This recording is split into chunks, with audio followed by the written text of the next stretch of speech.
This week's episode of The God of High School has me feeling so many different emotions, from fear to sorrow to excitement to rage to happiness to just not knowing what to feel about Jin and Han's fight.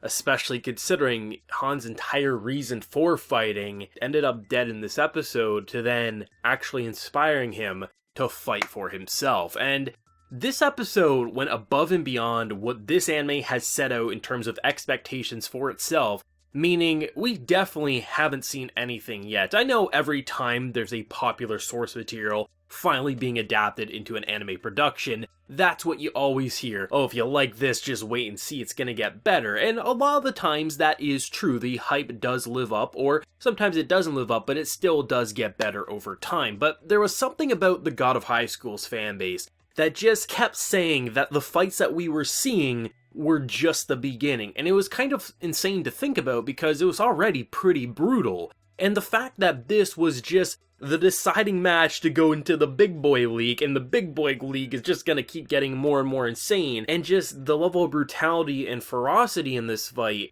it really does make me believe what I'm hearing, that these are gonna look like baby fights in comparison to where a second or even a third season could go, hell, even the remainder of the first season, and I am both terrified and excited to see what they're going to pull off, especially considering that they did so much motion capturing of real people for these fights, meaning we're going to have a lot of realistic impacts and weights behind movements, kicks, and punches and flips to really make it feel like one of the best animated fighting series of all time in the anime medium, and that's a hell of a title to own, but honestly, I think the series can do it. I think the idea of Han fighting for his friend and going completely batshit insane was obvious since last week. We knew why he went to the degree that he did, to literally almost kill you just so he could secure a win. We didn't need this episode to know that. Though I will say I did like seeing how they did flashbacks in this episode rather than doing the traditional, here's a flashback, this is why he's like this, and then this is why he's like this in current day. So a bunch of flashbacks seeing his old stuff. Like, imagine if this was directed like all these flashbacks for last week and then we got a lot of the brutality. It wouldn't feel nearly as good. I'm not sure if the way the anime did it is the exact way that the webtoon did. I know there were some people thinking that some of Han's stuff got cut, and I imagine some of that was in this episode. But for me, I actually love how the anime is doing this because it makes it feel not so linear, as if you're saying, okay, here's a character, and then we get a bit of backstory, and then we're seeing something that's like, okay, yeah, we can tell that he's fighting for his friend, but really, what makes him think that he's going to win? What makes him think that winning is actually going to save his friend's life? Do they really have the ability? And then in this episode, we get the confirmation that it was agreed upon. Hey, if you win your next two matches, we will start the nano treatment sooner, and that will allow him to get saved. Because obviously, like, Han thinking, like, if can his friend literally survive? Like, he's honestly been on death's doorstep for a long time now. He needs a miracle, and I like how they establish why he pushed himself to that degree, not just buying into a fool's dream that maybe he can talk to someone and get his friend saved. It was saying, hey, we don't know if we can, but if you do this, if you show your worth and you don't let anyone push you down, we will start the treatment early for your friend so he will survive. And I thought that was a really great move to show in this episode rather than last week, because if they showed that last week, it would remove a lot of the impact of just the brutality that we've seen. I had some people say like, oh yeah, just wait and see and you'll see why Han was like that. We knew why Han was fighting to that degree, but I'm glad they didn't go into the absolute specifics until this week, because it really makes last week's cliffhanger remain powerful as you basically approach this match's situation where it was pretty insane, because from our perspective, it looked like three friends, and just to see one person toss it all away because he realized he has to win no matter what and friendship would get in his way. He can't fight for himself, he has to fight being like a caged animal, that if he has to kill people to get to his objective, he absolutely will do so. Typically when you have a fight between who is like the main character, so in this case it would be Jin, and you have a supporting main character like Han, usually I would say, okay, Jin guaranteed to win, but honestly, I thought Han was going to win this episode. I wasn't sure if he was going to win in the same way that he did against you, or if maybe they would break away and he would understand that he can fight for himself, similar to how they did end the episode. I just wasn't predicting the friend dying is all, and then he would still win, because honestly, it feels like he has the natural raw talent to destroy any opponent if he has his back pushed against a wall and he has nothing to lose. And the fact that he actually was doing so well, like he was doing maneuvers that honestly made me think that Jin wasn't cut out for this tournament, but it almost felt like Jin himself was being handicapped because he wasn't going to the same degree that Han was, because he viewed him as a friend even if he was pissed off with him, and he was waiting for the moment that he would snap to and realize he was being a dumbass and that this isn't how he should be fighting. Where on the flip side, you had Han, who was basically being a complete animal. He was being a tiger and realizing he had to show his fangs. And it's quite interesting because if you compare the beginning to the end of the fight, they do seem very close to being equal, and depending on the situation, depending on what's riding on the fight, I do think it can flip between who would win, because even that one guy who was sitting there, he was like, I thought we only had maybe one tiger cub at best, but it's clear we have two. Yes, Jin ended up winning this fight, but it doesn't feel like Han was someone who was weak or not as good as Jin. It almost felt like they were pretty much equal, and it could be flipped around depending on the circumstance. If Han really has to win this no matter what, if it's life or death, I think he could do it. And Jin, for the same time, if he doesn't feel like he has to resist in terms of just, viewing this as an honorable fight, he could probably do exactly the same as Han did. And the fact that it felt so horrible, and it went all in. It was as if we were watching a professional sporting event where there was no rules, as if you could literally have a baseball bat and crack someone over the head and you wouldn't get a timeout for that. This felt insane. It felt as if we were watching ribs and bones shatter left and right, but because they obviously have this more enhancements to them, they were able to take some blows that most people probably would die from, but in doing so created one of the most engaging anime fights I think I've ever seen. And I know that's a bold claim, but I'm going through my head here. I'm always going back to stuff like Sword of the Stranger and obviously, some big hits like that, some great fate fights for sure. But this is up there for me. Like, this was pure emotion and adrenaline, and the fact that they didn't stick to one fighting style in this fight is once again impressing me, because there was constant.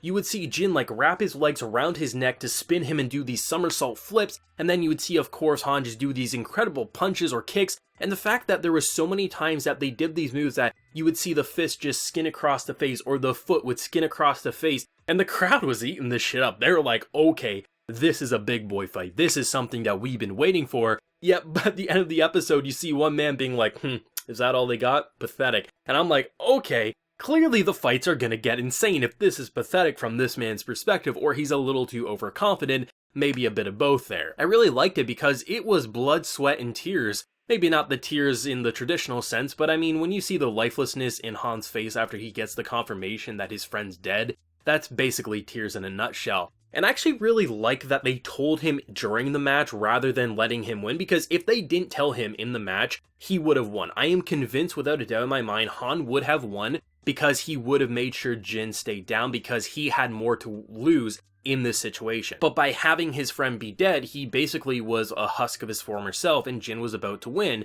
And I really like that Yu came in, and rather than it feeling like a power of friendship or she forgave him too easily, both Jin and Yu were terrified of what he became and truly believed that his fist didn't lie, that was who he was. But when you see what he was fighting for and realizing that he was fighting for a dying friend, that he wanted to save him no matter what, it puts into perspective why he became that cornered animal, and it doesn't make her fear him like she probably was. So it doesn't feel like, oh, it came out of nowhere or she forgave him too easily. It's like, I understand completely and I probably would have done the same thing. Now give it your all, don't be a bitch. That's kind of how it felt to me, and I love that because we got to see two friends, even for just a minute, fight to their full extent. Yeah, they were pretty drained of energy. It'd be great to see a full fight with an honorable system and rule set rather than one that started off so hostile but ended in such a sweet note, because at that point, I wasn't sure who was going to win. I was flipping and flopping around between Jin or Han because, yeah, they were both wounded, but at the same time, we saw his raw talent. Even if he was an animal, he does have the skills to put Jin in his place, but Jin also has that same ability. I thought maybe that fruit that he ate was going to come into play. Maybe that would release some insane power. Doesn't seem like it did. It was just their natural raw abilities, but it seemed like Jin had the upper hand towards the end. And I actually love what they did because the horrible aspects to this fight, the brutality to this fight, was done in its traditional animation, just brutal punches left and right, feeling like we have every bit of impact, which a lot of times action anime, when they punch, it doesn't feel like they have weight. It's just like, oh, it connects, and then you see a new scratch or a bruise on their face. Here, the characters go flying. They literally destroy the stadium that they're fighting in, and it is badass. It's some Dragon Ball level destruction at times, and I absolutely love it. It actually adds to the actual fight rather than just feeling like it feels like a 2D drawing. No, this feels like real people just tossing bitches left and right, and I love it. But I love how once they were kind of like on even playing field, they understood that they were fighting as friends. I love how they went a little more abstract and interesting with its animation, really playing around with the animation and line work style to make it feel like we're watching something different than what we were seeing before. Even though these are the same two fighters, they're clearly fighting in a different way, and it really added to a nice emotional flair to it. This show, it continues to blow me away for being so action-oriented. There is so much story being told here, and I've heard different things from people who've read the webtoon. Some saying like, oh yeah, I liked it because the fights were good, but I didn't really care too much. Felt like it dragged on too long. Some people say, you know, they didn't flesh it out enough. And I saw some people say they love every single thing about it. But it feels to me that this studio, because I always see it week after week, either saying, oh, they didn't show this, but then either a week or two later they eventually do show it. It feels to me more so, and you can correct me if I'm wrong, it feels to me that this studio is taking what they're seeing and they're saying, hey, this is an anime, we need to make it more engaging episode by episode, so if this feels like it would drag on, we're going to place it 2 episodes down the line, or if it's not going to be all that relevant, we're going to cut it because there's going to be other aspects that are going to be more interesting that are going to tell the same thing. And if they're doing that, I think that's brilliant. Because I've seen it a couple of times already throughout these 5 reviews that people are saying, oh, it's cut, and then the same person comes back a couple weeks later saying, oh no, they actually didn't cut it, they just rearranged it, and it actually seems to work quite well. I have obviously seen some people say they just completely butchered it. I've also seen other people say, hey, I'm a fan of the source material and I actually love what they're doing because it fits a lot better for the anime medium with the way they're structuring it. All I can say is from an anime-only perspective, I feel like I'm understanding these characters, I'm understanding their past, and I love how, and I absolutely adore how they're not just dropping the backstory and then showing present day, but they're mixing and matching throughout the episodes to make it feel like we're uncertain of why characters are acting in certain ways until we finally see the finishing blow to a storyline at play like we did with Han's friend and everything like that. And now that he's not fighting or just kind of competing in any way just for a friend, and even though it's horrible that he did die, his friend's letter was really touching, and you get that beautiful moment after the credits to see that he says like, hey, you know, I'm really afraid that you're not going to have friends after I'm gone, and he puts a picture of his friends on his friend's grave. And that was a beautiful, touching moment to show that yes, one end did happen, but it is just the beginning for this character, and he does have a long way to go, and now that he has actual friendships kind of brewing, what will happen, especially with now he'll be a little cheerleader for Jin when he does compete going forward. The show is remarkable. It's continuing to blow me away, and it is emotionally driven. I actually got choked up a couple of times watching this episode because it made me care about just Han's dilemma here so much, and just feeling so bad for Jin knowing that he's just waiting for his friend to truly wake up and fight with his heart, not with his fist. This was great. It didn't feel like power of friendship bullshit. It just felt like real raw, visceral fights, and it's amazing. I can't wait to see where the series is going to go, so as always, let me know your thoughts and feelings down below. Fans of the webtoon or anime originals like myself. If you enjoyed the video, be sure to leave a like to show your support, and remember to hit that subscribe button if you happen to be new around here. So until next time, everyone, please take care and have a good one.